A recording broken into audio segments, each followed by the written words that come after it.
Oh, that's so horrible. Nice knuckle hair. Yeah. There he is.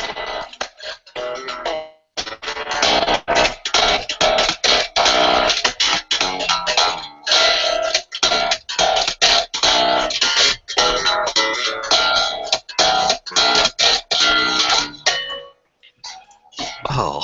Hey everybody, welcome to What Drives Us, episode 160. That's episode 160 for October 14th, 2015. My name is Russell Frost. I'm still your host. And with me tonight is not Danny Cooper. Unfortunately, Mr. Cooper is, I believe he's curing some horrible illness right now. So we thank him for his efforts there. But luckily for me, and I do mean luckily, because without these guys, I'd be sunk. I have three of our awesome panelists with us this week. In no particular order, let's start with the one with the highest albedo. His name is Tony Schaefer. Hey, that's me. I have albedo. That's what I got going for me. So, hi everyone. Let's see. So, I do the drink local thing, right? So I have Monk's Ale here. And though it is not local to Chicago, it is actually, it was given to me by my father-in-law, and this scary gentleman is actually one of the monks. He's very photogenic. Yes, he is. So as usual, I have my Boulder beer, Church Key, and I'm going to pop this baby open and see if it's any good. Oh, and in lieu of Patrick not being here tonight, I do have a Oregon tidbit. Oh, please regale us. Tonight, Oregon is one of the states that does not have a panelist on the show.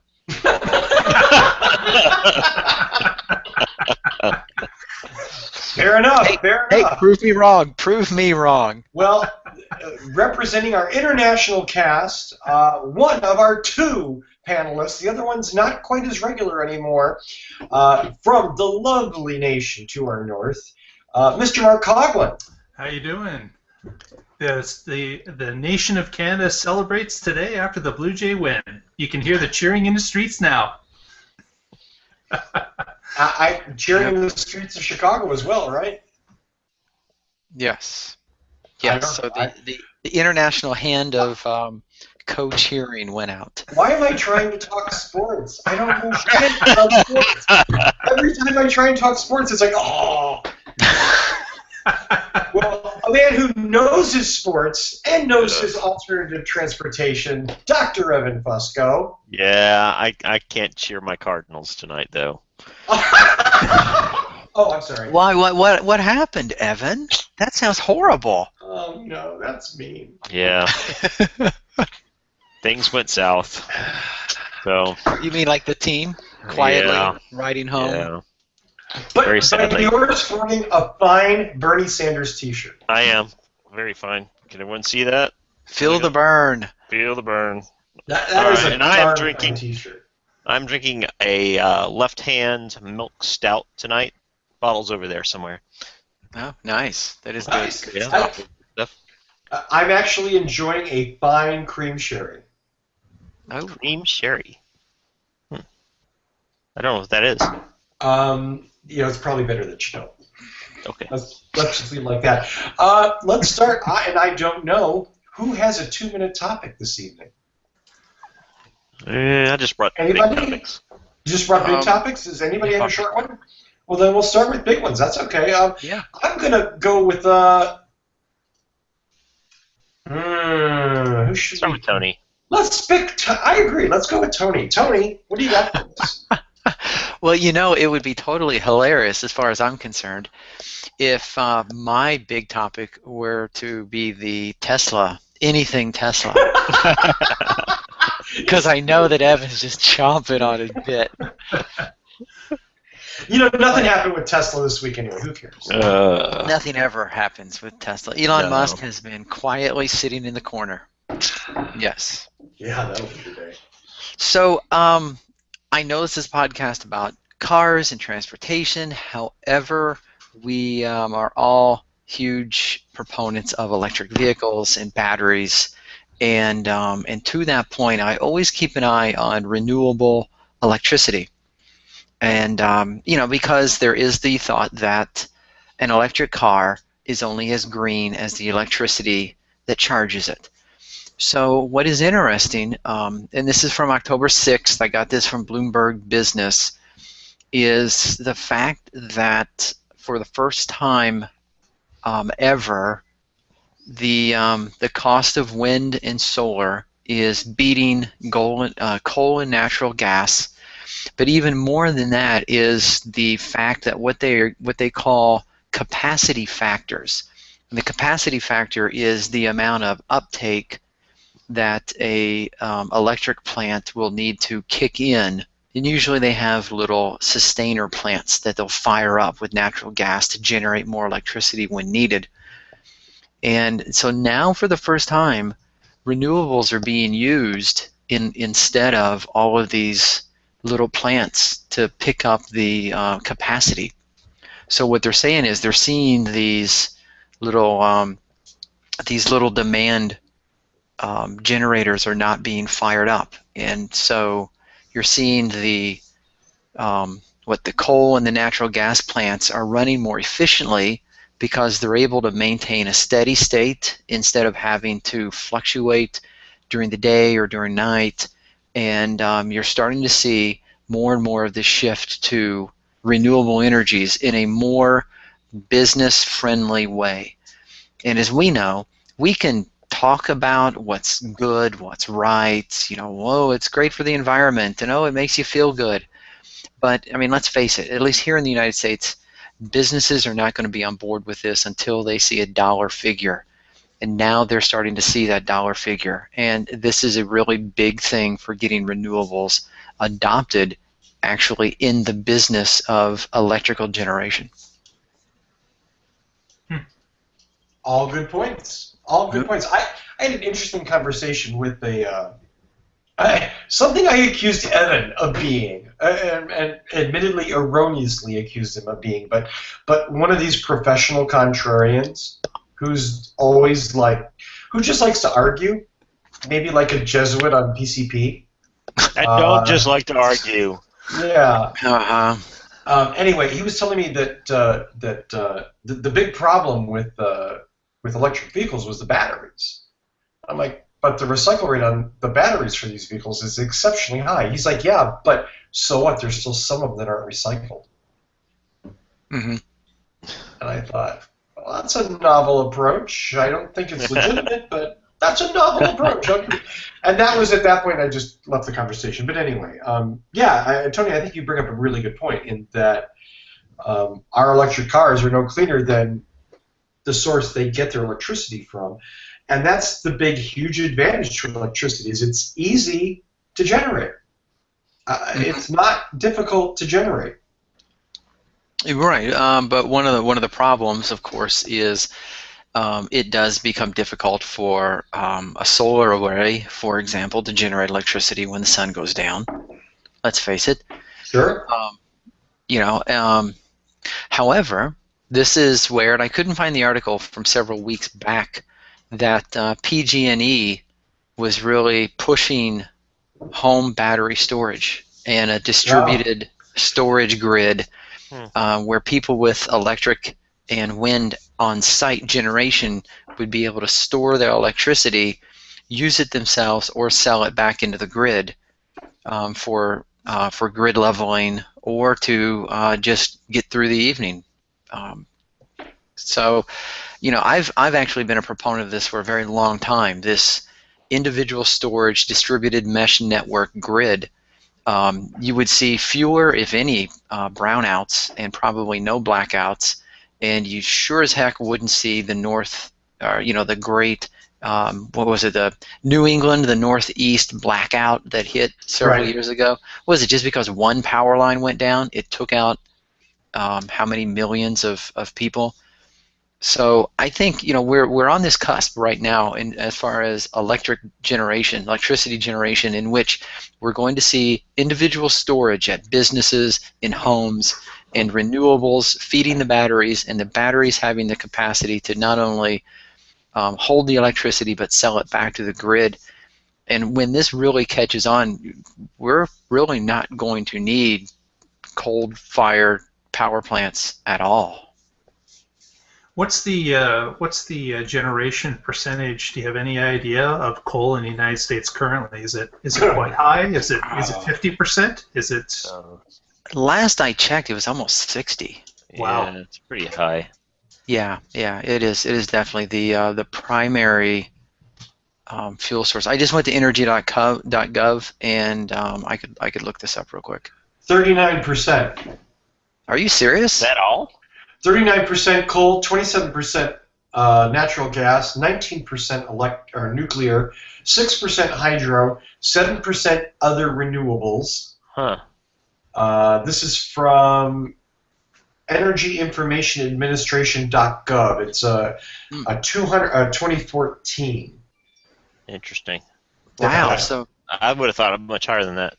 yeah, I was way off. I thought maybe I was just looking at the non-renewables. Since the Republicans haven't completely succeeded in eviscerating the EPA, there's still a lot of EPA and even in some places state restrictions on coal power generation. And natural gas has gotten so cheap that number one, you don't have to worry about the pollution problems with coal, and they've switched over. It's more reliable equipment apparently. So a lot of places have switched over to natural gas. Now, when the fracking boom is over, that's going to lead to another problem. But hopefully we're thinking about this in advance this time. Yeah, good luck with that. I'm so funny.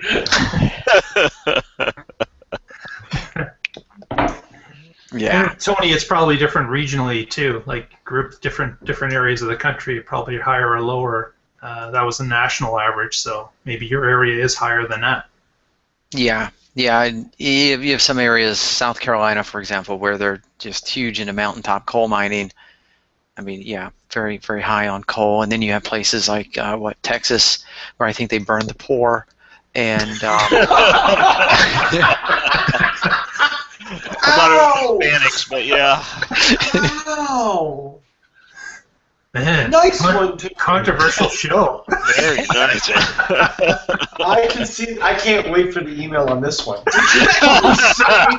They're burning poor people. We stopped doing that in 1985. right. Y'all? Oh, sorry.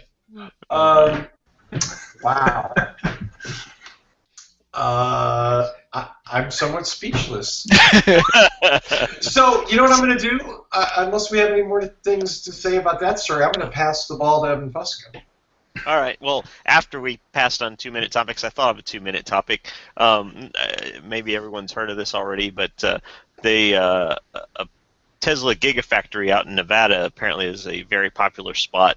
I know I've seen multiple videos of people flying drones over the site trying to kind of get a better close-up of what's going on out there. But apparently a couple reporters from the Reno something journal decided they needed closer shots yet, and they climbed over, cut through a fence, got on the property, got caught. A couple of the Tesla security guards confronted them and tried to detain them until the sheriff arrived, who they had called. And the journalists decided they didn't want to be detained, so they ran over one of the security guards, causing, I think, a broken arm and multiple lacerations. And then as they tried to zip away down the road, as more security guards were approaching on a four-wheeler, ran into that and injured another one of the security guards that was on that vehicle. So one of the two journalists, the guy driving the Jeep, got arrested on felonious vehicular assault charges and trespassing. And of course, the newspaper itself prints the story, but then at the ends they throw in a line that says Tesla is I guess it was Tesla is getting $23 million in federal money to help build the plant. Like, just randomly drop that in there is the last line of the story. Now, did they mention the 4,000 jobs that are coming to the community or anything else? No. As if that justifies everything that the reporters did. Because Tesla's getting 23 million. Right. Yeah. Yeah. How do you love that? So, I don't know. I don't know where to go with that, but that's why it's a 2-minute topic. So the security didn't chase them in the new Model X. No, apparently they were chasing them in a gas 4-wheeler, apparently. Yeah. But that's still just I don't know. It's insane. Yeah, I mean that's crazy. They cut through the fence, past multiple signs that says no trespassing, and they're just going around taking pictures and doing what they please. I mean, really? It's I mean, yeah. I don't Right know. to know. They have a right to know. I had wondered about that because of the multiple different videos that are available on the internet of drones flying over the plant. Like, I can imagine there's quite a few different groups doing it. So there's probably quite a few people hopping fences. yeah. Exactly. You know, Elon wouldn't have to pay me much to sit there with a 20-gauge shotgun and birdshot, and I could take down drones all day long. I mean, I'm a good shot, and I would enjoy that. That would be fun. That So would just Elon, be if you're fun. listening, I'll come to Reno. Yeah. Bring in your marksman skills. Yeah. I mean, you know, Elon might have to buy me a nice Benelli 20-gauge or something. Or a drone patrol T-shirt, something like that. Yeah, at the very least. Or another drone with a laser and rocket. There you go. You could have drone dogfights. But Another drone laser. Elon probably has drones with autopilot that he wouldn't even need you for. How's that segue? Huh? Segue? Go ahead, Evan. Go ahead. Where could you possibly be going with that? I don't know. Maybe the big press announcement today about the release of the new firmware version 7.0 that will be uploaded to all Teslas by the end of the week. That includes, for those vehicles equipped with the right hardware, the semi-autonomous autopilot feature, which is looking pretty cool. Now, it's not quite as fabulous as I think the original announcements and capabilities that he mentioned, but it's he's calling it a consumer-level beta, which I don't really know what that is, but other than to say that, you know, they're not going to enable everything it's fully capable of at this point. But what it will be able to do is take control of your car. You're supposed to leave at least a finger on the steering wheel at all times, and the car will drive itself down the road. It will stop for stop signs. It will adjust its speed based on the road signs that tell you what speed of travel is. If you put on the turn signal when it can safely do so, it will change lanes for you. It's pretty cool. And some of the videos that are out there of the press that got to test drive this thing on the city streets, they were very impressed. And although it was obviously an unusual experience to be sitting there responsible for the vehicle did what it was supposed to do at all times, even in some pretty heavy traffic in New York City where they did these test drives. There's also some user interface changes. This is the biggest change in the user interface since the original Model S came out, and it's got basically completely changed the way both screens will appear, the dash and the 17-inch display. The app pages are going to be larger, using more of the space on the screen. Let's see, they've added options for unlocking and locking the door on the touch screen controls. They've added a new clock, which apparently everybody's very excited about. Let's see. So now in 24-hour time. So, but yeah, you know. Basically, Elon was saying that, you know, at this point that with the requirement for the hands on the wheel, it's just because of regulatory things pretty much everywhere that, you know, the vehicle's capable. One of the more interesting features, I think, if everybody's familiar with Waze, how it's sort of a crowd-funded sort of app that it sends information back, and that as data is collected, it changes information about what's going on the roads. You can actually pave new roads and things like that with Waze. Tesla will similarly send information back that it obtains from the vehicles that are using autopilot, and they will be able to adjust the software and the routing based on road conditions. So if you've got a road that has lines that are too faded and it can't operate properly on, it will recognize that and it will somehow make the driver aware, or it'll update that information so that the vehicle can properly be controlled on those roads. And I mean, any way you look at it, this is just a huge leap forward in what vehicles can do. I mean, everybody that got a car from October 2014 onward will get this fully, semi-autonomous driving update that will continue to improve even more over time. And this capability of sending this information back to Tesla to continually improve it and make it better over time based on driver data is astounding. I mean, we've never seen anything like that in the history of any kind of automotive technology or any kind of vehicular technology, period. Yes, absolutely. So, yeah, you know what? That's the brilliant thing about it. That Tesla has been aggressive in updating their software, where other car companies are absolutely, they find the idea repellent and avoid it at all costs. Yeah. So Tesla's been a leader there, without question. And I don't want to dwell on the negative stuff, but you said something that I have to ask about before. Your car doesn't qualify for this. Yeah. So I didn't buy I didn't buy it expecting it. Okay. No. I'm not. Believe me, this is. I'm not trying to go negative on this at all. But I'm curious if you have any idea how many Model S's won't qualify for this, and can your car be upgraded? Can it add the sensors? It can't. It can't be upgraded. They're saying no. I mean, obviously, I'm sure they could do a one-off for some ridiculous amount of money. Right. But but they are not offering any sort of pathway to upgrade to that unless you. And I don't think it would be cost effective. I think you're better off trading it in, buying a new car for what it would cost to do that. Yeah. I'm just thinking the resale value on your car has got to be greatly diminished from when you bought it. I mean, I've seen the Razorback logo on the back. Hey, at least there's not a Cubs logo on there. Oh. So you said something that sparked my interest as well. And in one article I read about, and now I forget it. God, read so damn many articles. Some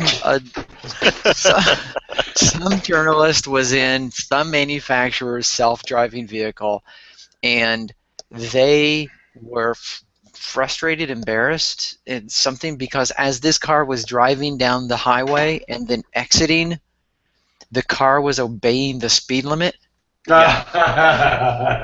and pissing everybody off because it was obeying the speed limit. And I did read in the release from Tesla that it will look forward and it will recognize the posted speed limits, but will it also recognize the flow of traffic was the question. And I didn't see that addressed. Yeah, I haven't seen that addressed either, and I don't know if you have the ability to adjust the speed. That's an interesting question. That could be quite a hazard, though, couldn't it? If you could adjust the speed, because maybe an on-ramp is more speed sensitive than another speed limit sign on a straightaway. Right. Yeah. Right. Well, and if Tesla allows you to go, let's say, 20 over the speed limit, and that gets you like a serious driving penalty, then is Tesla liable for that?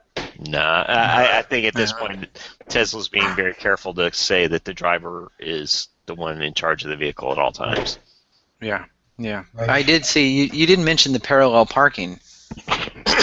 Right. Well, a lot of cars do that now, so to me that's Well, but negligible feature. Wait. Well, did I miss it, or am I mixing my mixing my articles? But I thought there was a mention of that the Tesla will find a parking spot. Like you tell it where to go, it'll find a parking spot and park itself. Oh, really? I hadn't seen that. Wow. And you can ask for it to come pick you up, apparently. As well, that was in the original announcement a year ago or however long ago it was when he talked about it. I haven't seen that that's included in this But that would violate the law. firmware update. Not he said he was careful to say in the original announcement that that would only be on private property. Mm-hmm. So What? it could pull itself out of your garage at your mansion and drive itself around to your front door. Although where one thing, your invisible chauffeur would then open the door for you on your Model X. Right, but they couldn't come pick you up at the front of the grocery store? well, that's interesting because a friend of mine accidentally, and to his great frustration, learned that parking lots, grocery store parking lots, mall parking lots, is considered private property. Because he got in a car accident that was so obviously another car's fault, and he called the police and wanted to file complaints and whatever, and the policeman at the time said, "This is private property. I don't have any real jurisdiction here." So I don't know if parking lots count as private property, but in his case, I guess so. He couldn't he could not get a police report filed because the policeman told him it was private property. Depending on the enthusiasm of local police officers. Yeah. You know, I want to say something about one thing you mentioned that you didn't expect, but I just drove over 1,100 miles up from Florida. I'm back in beautiful Lancaster, Pennsylvania, for those of you that weren't aware of my surroundings. And I've been using an app a lot lately, and I used it on the trip up. I've been using Waze. Waze is amazing. I mean, it is fucking amazing. I'll give you one little story. There are a few places that I drive, and I've driven a lot of places worse than Washington, D.C. It's a hell zone of construction and too many cars and too few places. It's horrible. We were going through Washington, D.C. from the south, coming up, going to Baltimore, to come home. We're on the 495 Beltway, and Waze, suddenly we hit traffic, and Waze says, all of a sudden, out of the blue, boom, we're going to reroute you. Go down this street, right? So I just turn, and all of a sudden I'm driving through Glen Echo Park, like 1.25 miles, and then it says, make a U-turn. And I come back down the same road I went down. And I get back on the freeway, and it's totally clear. Okay? Now, I obviously took some road that I didn't realize, and I ended up in a different part of the freeway. But it was just this amazing little reroute. I was off the freeway for 3 or 4 minutes, maybe, and then, boom, I was on a different part of the freeway, and there was no traffic. That's the kind of navigation that a lot of people, like you're saying, Tesla's incorporating this live information that previously, if you hit reroute or detour on your old-fashioned Garmin, it gave you a different route, but it had no idea whether there was traffic there or not. Right. Yeah. And it wouldn't spontaneously tell you, you're about to hit traffic, you need to go a different way. Waze is wonderful. Traffic hazards, I won't mention the law enforcement feature, but there's a law enforcement feature. It's taking all the good things out of crowdsourcing stuff and applying it to navigation, and it works. It's a wonderful little app. Right. It's like, screw Waze. Let's talk about Tesla. No, I'm a big fan. I agree with you. I'm Waze royalty. I'm a believer. Are you really? I am. Interesting. I have no idea what my level is, but I use it all the time, and I like it. I try to report stuff and things like that because I'm a big believer in the internet. If people use it properly and responsibly and put good information in there, they'll get good information back, and that's the same thing with Waze. Yeah. And I use just thinking about rerouting and it not knowing why. I use Google Maps, and I was in Nebraska just until yesterday and driving home, and I was on I-80 and just wanted to know how far it was from where we were to our exit. So I just simply dropped the pins in Google Maps and said, route me to there. I just wanted to see what the distance was. Now, it's Interstate 80, and it was like still within the state of Iowa. And Google felt compelled to give me 3 different routes. Just think about that for a second. Just never Because, yeah, you're right, because you just never know. I might, for some reason, feel like taking the very first exit, and then driving some frontage road for 3 hours, and then getting back on the interstate.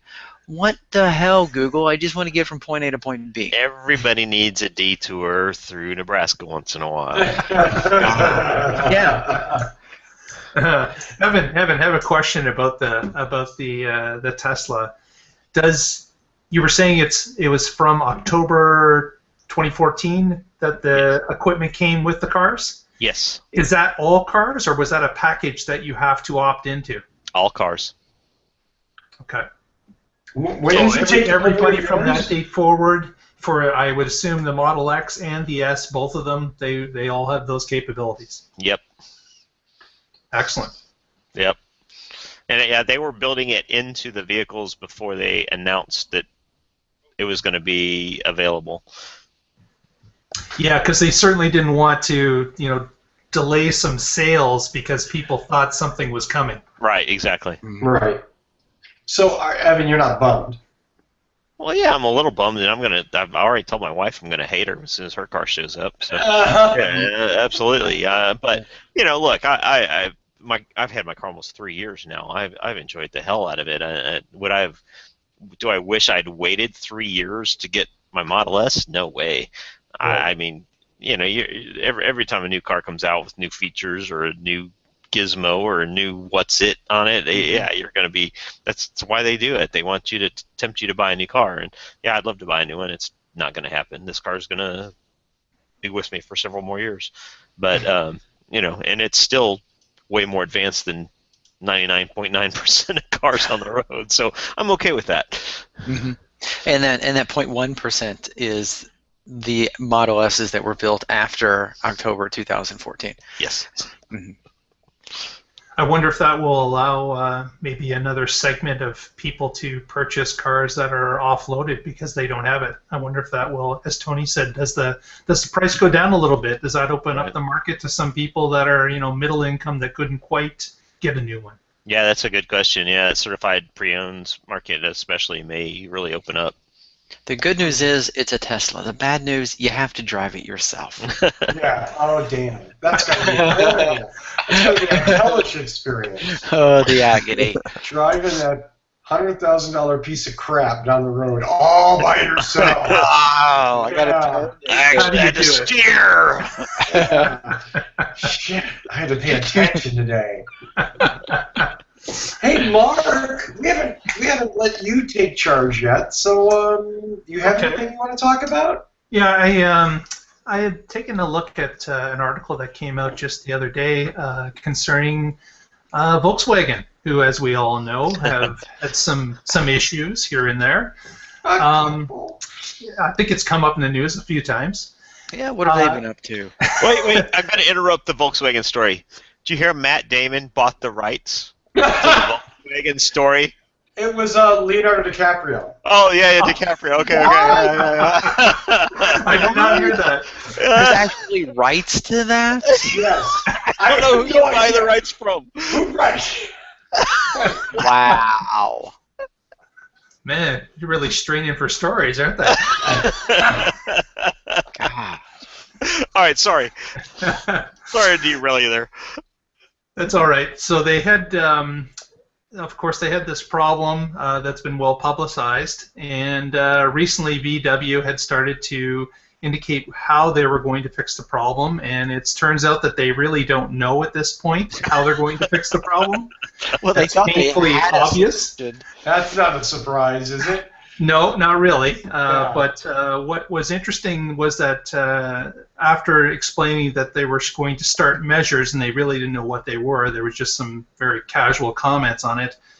They mentioned about this new push for electrification for VW cars across models and segments that currently had no plans for electrification. So I am wondering from the panelists if you believe that this is just trying to mop up the mess that they've already made, and they're looking for a good news story or a silver lining to put on their dark cloud. It's kind of curious that they had announced that there was all this electrification that was coming down the line now Look at the since shiny it's bad object. news. Look at the shiny object over here. Exactly. Look over exactly. here. Woo. So as we all know, we typically will not believe until we start seeing things arrive and start putting them for sale. But it was kind of interesting that they had indicated that they were now going to cross many segments and that the focus was going to be on the electrification of the VW brand. So considering they're going to have a new CEO, there may be some truth to that. You know, perhaps somebody a little bit more progressive is going to really come on board with some new vision and take this as an opportunity to make a big move and big transition. You know, I guess we could look at it that way. There is. I mean, there's the future, but we have to look at what was VW saying a year ago, or even just 6 months ago, because as we've seen, as we've learned, no one, no matter how big you are, no one can just whip out an electric vehicle and be successful with it. So for them to now say we're going to come out with electric vehicles, if they haven't started doing this a year ago, 2 years ago, 5 years ago, 5 years ago, it's going to be 5 years before you see anything substantial. And even that's going to be first generation.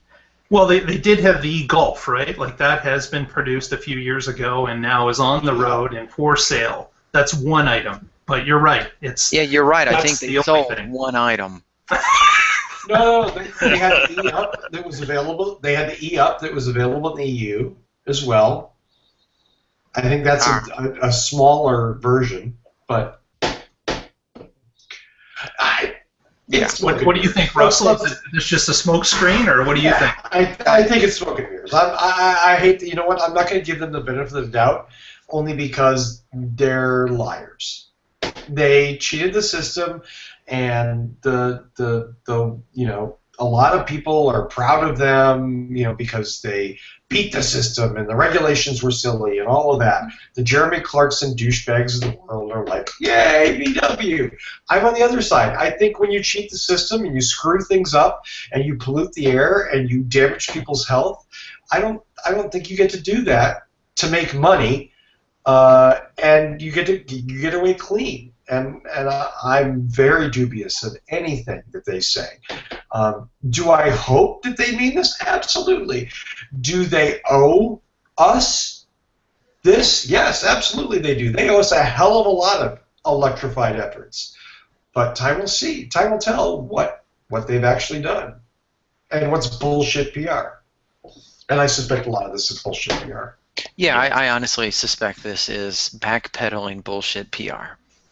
Yeah. But again, who knows? New CEO, you know, let's see what they do. Yeah, but let's be realistic. I mean, I have the same problem with GM. I'm not just picking on Volkswagen. I think Mary Barra's full of shit, okay? I didn't know anything, blah, blah, blah. It was just a few mid-level engineers that designed these killer ignition switches. We didn't realize that hundreds of people were dying, even though we had reports that hundreds of people were dying. It's the same crap.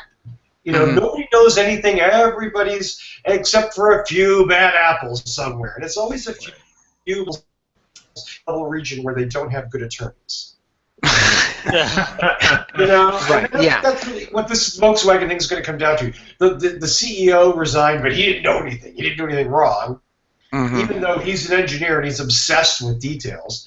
Right. You know, it was just a few bad apples somewhere down the line. And somebody will get moved into a different department, and then it's all over. You know, they'll do it again. Two engineers that acted independently. Yeah, absolutely, independently. But to Evan's point, you have an engineer CEO of a company who cracked a technology that no other company has been able to do. How do you get the high MPG, the fun performance, and the emissions that meet the EPA? They were able to figure all that out, and yet the CEO said, I don't know what you did, I don't care how you did it, I'm just going to cover my eyes, and whatever you did, this is awesome. Yeah, bullshit. No. No. Yeah, he wouldn't be a CEO that long if that was how he was running things. Yeah, Yeah, exactly. I mean- exactly. This whole CEO ignorance issue is just, I'm so over it. If anybody buys that, oh, they just didn't know. Okay, sure. Just an Yeah. oversight. Just an Deploy oversight. the Yeah. golden parachute. Right, exactly. I'll take my $30 million bonus to retire. I'm Yeah. punished now. Oh, punish me. Punish the shit out of me. Please. Okay? People are lining up to be punished. Yeah. And after the Yeah. and after the spanking, the oral sex. 40th anniversary this month, thank you. Yeah, I know. Nicely done. Thank you. Nicely Segue. done. We're going to talk about Monty Python and the Holy Grail for the next 30 minutes. How's that? Yeah. Have you watched that yet? The 14 minutes? No? I'm drawing blanks from everybody? No, I didn't even know about this. There's There's 14 minutes of new footage from Monty Python and the Holy Grail that But was if just revealed today that was has never been seen. have you seen it? Wow. No, I haven't had a chance to watch Okay. it yet. Because I thought that's what you were. Where is I it? thought that's where that came from. No, that's actually in the movie. That's but from, the castle yeah. with Lancelot. Or Galahad. Galahad the Pure, yeah. Yeah. No, I could stick around a little longer. But I had a friend in college who was from England, and he brought with him, it was Monty Python, the Holy Grail, the book, and it was literally the script. And it had pages crossed out, and it had alternate scenes, and it had things that didn't make it into the movie. Some fascinating stuff.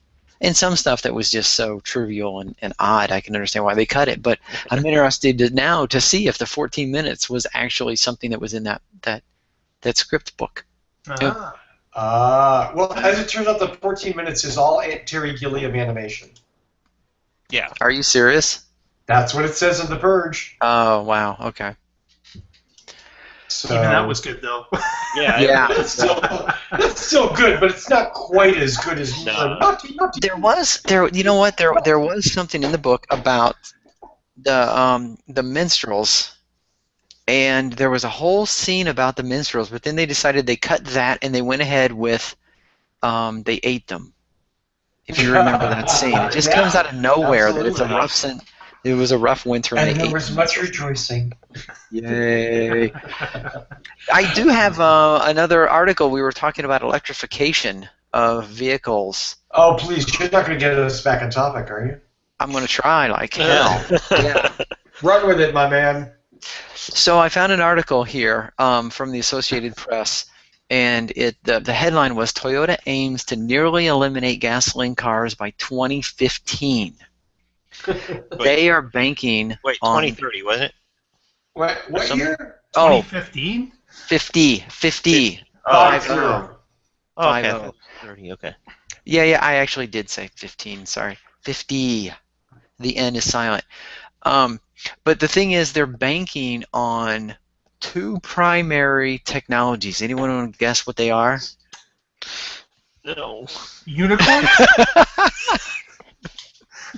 Okay, You say it again. I'm going to say three car advanced technologies. Which one is not? Which one is not going to be used? Go ahead. On the pinky, we have hydrogen. Hamster drive. On the ring finger, we have hybrids, which means they're giving the finger to electric vehicles. Yes. Oh, man. They're putting everything into hybrids and hydrogen and in.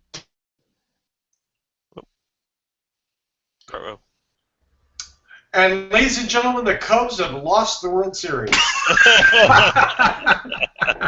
Tony has frozen. Oh no, Tony! Tony, It come should have back! frozen. It should have frozen when he was doing this. I can grab, because that's going to be the cover picture for this week. Look at Tony, you look so earnest too. He does. I don't know where he was going with that, but what a surprise! That's unbelievable, though, that they are just dropping it all together. Wasn't it last week or the week before we had a topic about them talking with another foreign country, Thailand or someplace, about electrification vehicles? Yes. And how they wanted them to build some infrastructure for the electric vehicles? So I'm not sure they're dropping it altogether. They just intentionally didn't mention it as one of the options that they're looking at. And I maybe I'm I falsely believe, but I still think they're working on battery electric vehicle technology in the background, but they don't want to say that because they're pushing this Mirai thing right now. Do you think with the new Prius, when it comes out, they have talked about a better plug-in for that car? Will there be a better plug-in, or just more of the same? I think there damn well better be. That's I gotta believe they gotta get in the game that way. But with everything that they keep saying, everything they say that with this story and with one 3 weeks ago, it's shocking that if they are to just drop it. Yeah. Yes. Yes. It's shocking. It's frustrating. It's a little infuriating. And frankly, it's a little embarrassing as someone that's been a long-time Toyota supporter. So it's hard. I think the difficult part is for the people who are the enthusiasts, let's say, who are Toyota supporters, who are conscious of what they drive, and not everybody is. A lot of people don't care. I mean, they may I like Fords. I don't like I like Chevys. But some people are really like, I've always owned Toyotas. And some people really care. And I think that's the hard part for this sort of EV ambivalence that Toyota's shown to a lot of people. I mean, because they were such strong pioneers of the hybrid cars with Prius, and they put their ass on the line in a lot of ways. And they spent a lot of money developing Prius and working Prius and building Prius. And then Prius paid off. Now, the argument on the Mirai side is that that's what they're doing with Mirai, and you're just one of the non-believers from 1999 says, oh, hybrids and nickel mining and blah, blah, blah. You're just one of the naysayers. I think the situation is different, and time will tell. Maybe in 5 years, there'll be Apple cars all over the place, and hydrogen will be everywhere, and boy, am I going to have to find a different show to do. Because I'm going to be screwed. I mean, I won't be able to do the show. Everyone will be like, Dad, you're the asshole that said there was no Apple car coming. And my Toyota EV is awesome. But, I mean, I get the enthusiast, because I'm one of them. I get the enthusiast, the supporter angst, the anger over this. But I also see the Toyota side, and you know what? They don't give a shit. They already have my money. I already bought 3 Priuses. They want to sell a Prius to somebody else. They want to sell a Mirai to somebody else. They want to expand their market. They want to broaden it. They've got me. They don't care. Now, will they lose me? Maybe. Maybe they'll lose a tiny percentage, a niche of the hardcore enthusiast supporters. And maybe Toyota's planning on, well, we're gonna lose 10 people, but we're gonna pick up 200. And if that works for them, good for them. Cheers, I guess. I mean, I still don't agree with. I don't agree with their bullshit about EVs because I think it's bullshit. But so anyway, that's my take on it. Well, I'm glad I was there to hear it. Yeah, absolutely. And Tony Schaefer and donkeys. That's all I'm going to say. That is why we are no longer allowed in Vegas. Yes. Wow, I have no idea what happened there, guys. Sorry about that. The Cubs lost the World Series. Didn't you hear? Ah! Oh my God. Okay, so I'm sorry. Do I need a segue here? Maybe I do. Sure. No. I don't. I'm not sure where. Well, Tony was gone. So, Tony, what do you think about Toyota saying that electrification isn't going to work? Do you think the new Prius, they're going to up the game? Are they going to put a bigger battery or a different type to give you more mileage, or is it going to be more of the same? Well, they did release some of the specifications of the new Prius, but not enough to. They didn't give total battery size or anything firm on range, but I certainly they did release it. The details, and I've read through it. It's a lot of technical stuff, and I'm really not a technical guy, so I couldn't really speak to it intelligently. Honestly, I could just read you the article. I was really hoping John would be here because I know he would really be able to pour through that stuff. But I got to tell you, I just think betting on hybrids is exactly the same thing as betting on gas. Yeah. You're talking about hybrids versus pure EVs. Yeah. Because obviously hybrids was a huge step forward from pure gas cars.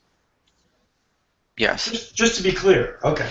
Right. Yeah. And I've always believed that there will be a market for hybrids. You have the owners of conventional vehicles who want to dip their toe into the high mileage vehicles, and maybe they're willing to experiment, I guess, with batteries, but they don't feel that they're ready to go full electric vehicles. But I see that market hopefully going away within the next 10 or 15 years as the generation clinging to their conventional vehicles dies off, literally, and the new generation comes in, and battery-powered things, including vehicles, will just be normal to them. Mm-hmm. I agree. I hate not to make an argument out of it, but I agree. No, yeah. So I honestly see the Toyota's argument that in 2050 they're going to be entirely hydrogen and hybrid with no EVs. I think they're basing their prediction on 2010 technology and 2010 ideas, and they're not looking at what the world's actually going to be in 2050. Well, let's add in something that I wanted to chat about briefly. Patrick, and I'm going to blame this on Patrick because I know he does this stuff to get a reaction out of me.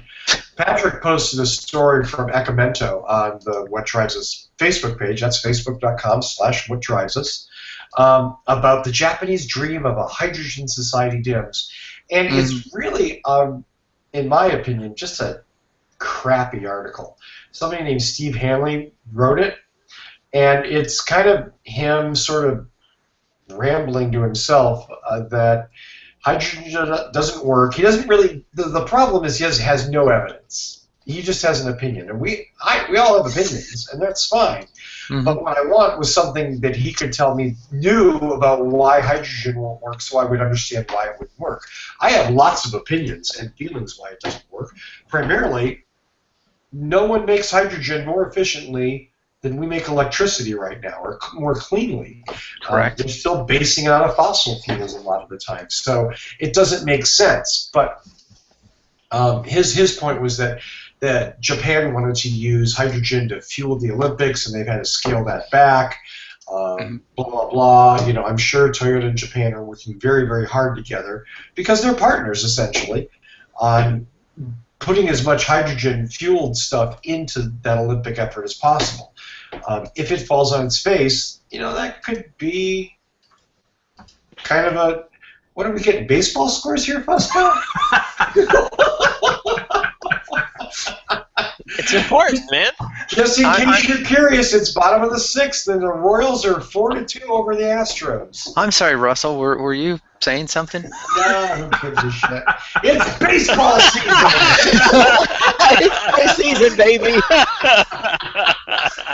I mean cars. Jesus, what are we going to talk about next? Cars, please. All right. I can't actually contribute because I did read the article, and he exactly what he said.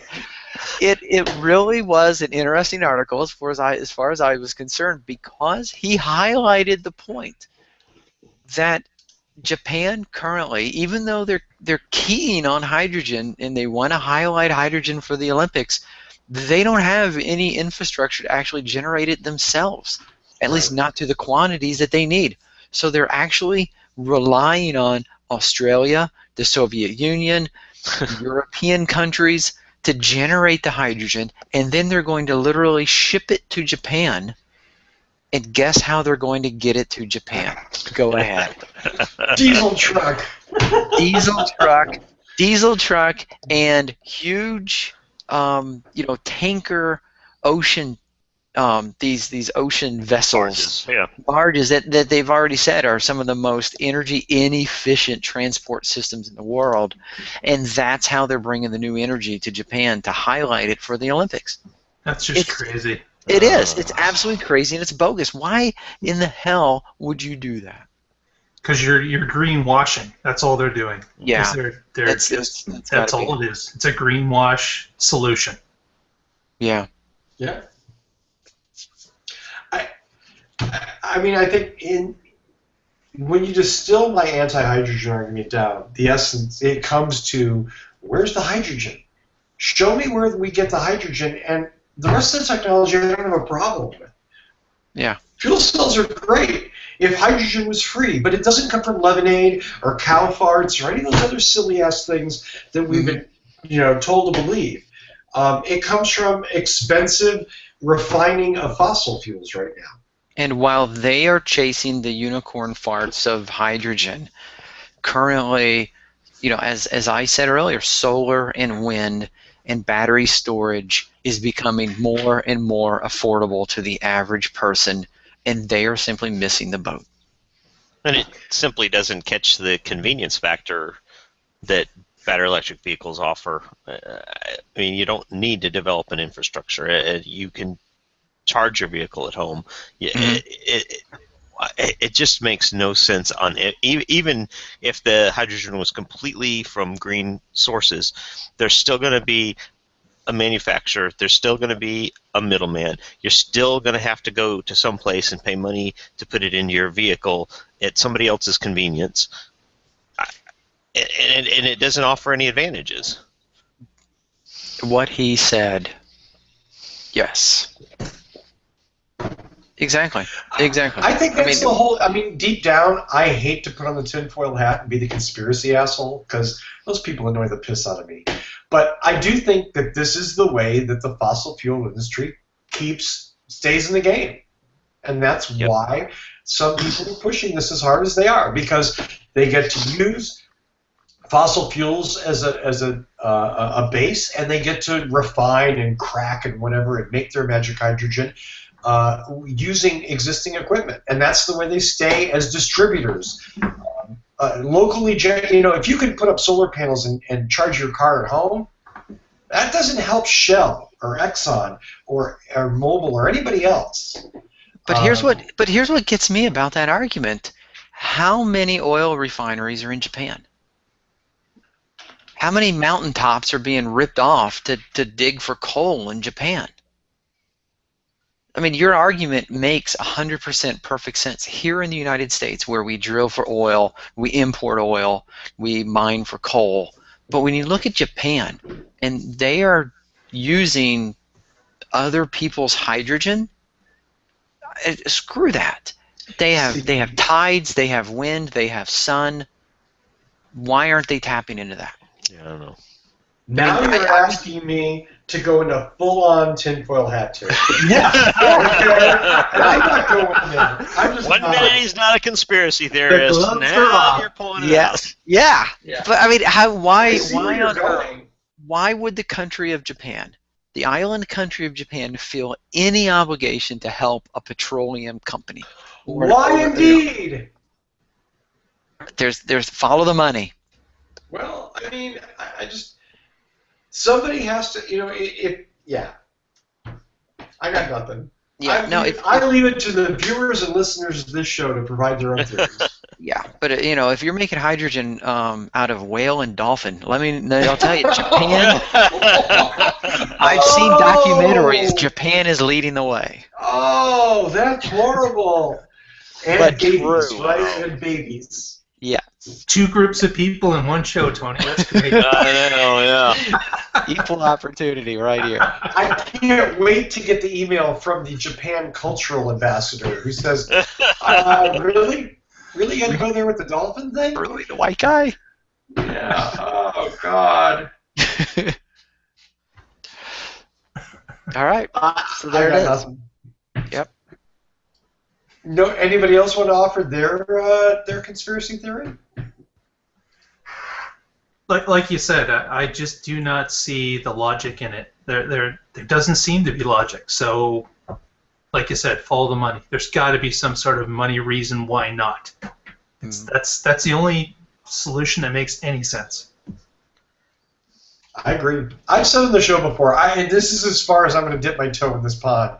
I've said on the show before, it wouldn't surprise me if Shell was sending big development checks to Toyota and saying, Mirai. Yeah. Okay? I mean, there's got to be a reason they're chasing this. So somebody's paying for it. Toyota's not a charity. They're a business. And the reason why they would make a hybrid makes really good sense, because in the long term, betting on higher gas prices and betting that a fuel-efficient vehicle that pollutes less is a good long-term investment, that's kind of a no-brainer. Betting on a hydrogen vehicle, maybe I just don't see their vision, but I don't get that. Yeah. All right. Evan looks like he's going to fall asleep. No, I'm good. I agree. I've done this argument verbally and in my head so many times, and there's no way I can twist it to make it make sense. Right. He's literally about to do it in his sleep.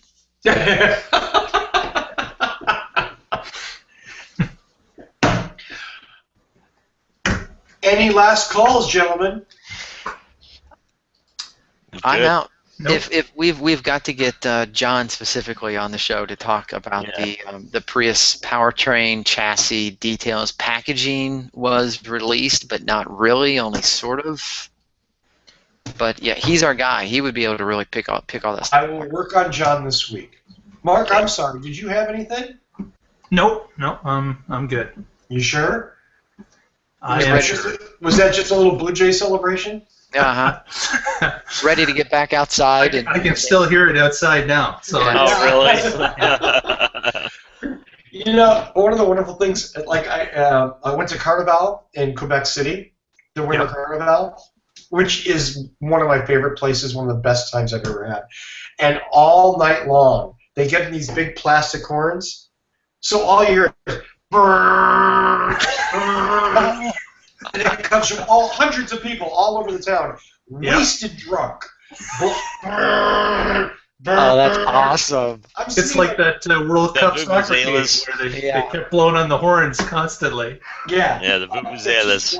It's just wonderful. I mean, it was just like, and I associate, whenever I hear that noise, I'm like, oh, it's Carnival. Yay. I love Quebec. Well, wonderful unless you want to sleep. You know, if you've had enough caribou, you just pass out. It's done. You're done. Yeah. It's not a big deal. And one thing I share with my Canadian brethren is their enjoyment of alcohol. There's quite a bit of that, absolutely. Yeah, especially in the depths of winter. So I respect that. You know, when it's 20 below, if you're not drinking, what the hell are you doing? You should be migrating, for God's sakes. Yeah. Let's do our shout-outs for the week then, and I'm going to start this week with Mark. Oh, okay. Well, surprise! I'd like to say hello to everyone at the Waterloo Regional Voltec Group, and certainly if you want to follow us, you can do so on Twitter at WR Voltec, and you can follow us on Facebook at facebook.com/WR Voltec. Try to keep it the same. It's impressive. And you should do that if you don't do that. It throws people off if you change the names. I don't know what it is, but yeah. Damn it. You know, you tell them one thing and then you change the link and they complain about it. People are just whiners. It's just terrible. Dr. Fusco. Hey. Oh, I don't know. What should I shout about? There's lots of things I should shout about. Well, my usual referral. I'm moderate now over on TeslaMotorsClub.com, and good site if you're interested in Tesla material. They do a pretty good job over there. It's kind of the Prius chat of Tesla, as things go. Nice. Did you just say that? I did. There's no competition. I think you're going to have to send Cooper like $5 for that. Yeah. No, he should send me $5. I just advertised Prius chat for him. In a roundabout, backhanded kind of way. Okay. But let's see. Oh, and I'm driving up to Kansas City tomorrow in my Tesla to the new Kansas City Tesla store opening. Oh, cool. Fun. Just for a quick turnaround. Hopefully they will be celebrating their victory as well. What? It looks like they're about to. Yeah. Wait a second. Why are you going to the Tesla store? It's their grand opening. Tesla nerds. Why are you going? You're not Tesla selling nerds. Teslas? Two Tesla words. nerds. Tesla Right. nerds. Tesla nerd event. Okay. I just wanted to hear you admit that. That's all. I mean, I'm glad. Think I'm sure I you're gonna have would fun. gladly? Yeah. Dude, why did I get in an airplane and fly to freaking Massachusetts last year? Because you're insane? What? Prius nerd. Prius nerd. Oh, Prius nerd. I thought it was that huge check that I sent. Yeah, made out to 0.00, but it was a big check. I'll tell you what. Oh, that hurts me. You're right. Good point. Okay. I'm a bigger nerd than anybody. I'll admit that. Yep. And speaking of big nerds, Tony. Hey, I just want to just real quick give a real quick shout out to a few people: Jake Arrieta, Montero, Javier Baez, Chris Bryant, Sterling Castro, Anthony Rizzo, Addison Russell. You know the crew, the Chicago Cubs 2015 future World Series winners.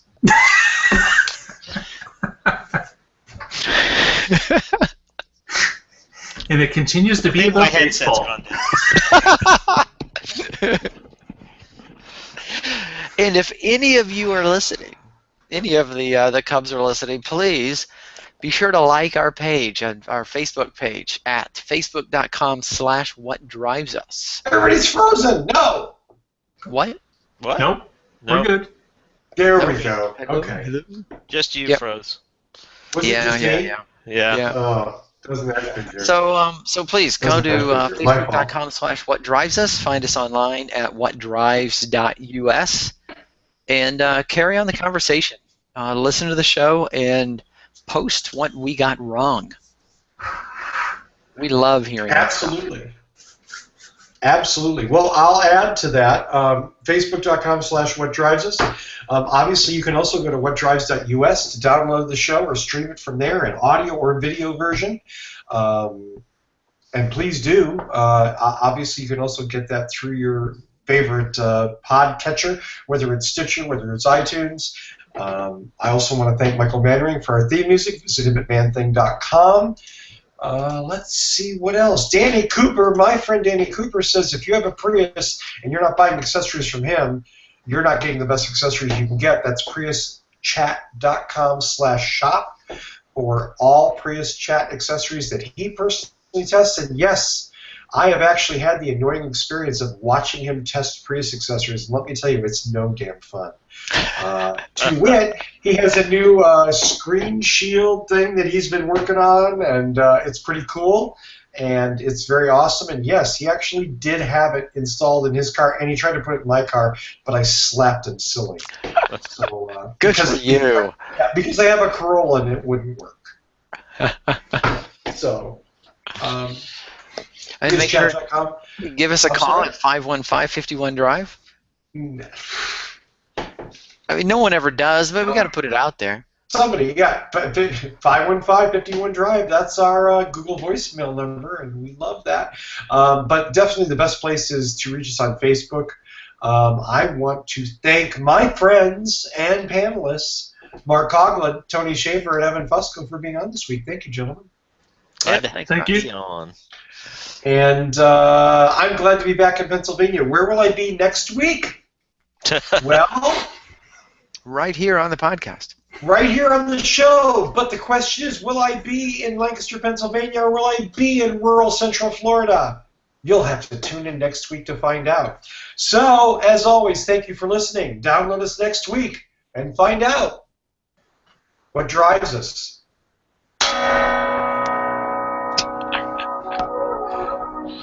Professional audio. Yes. It sounds like a dime store. It's an iPad Mini. Come on. Playback It's terrible. I know. Hey, respect for Michael. Well, you Bye, ruined folks. the We'll see you next week. the out music. Yeah, Busco, you and your okay. See you, kids. We're out of here.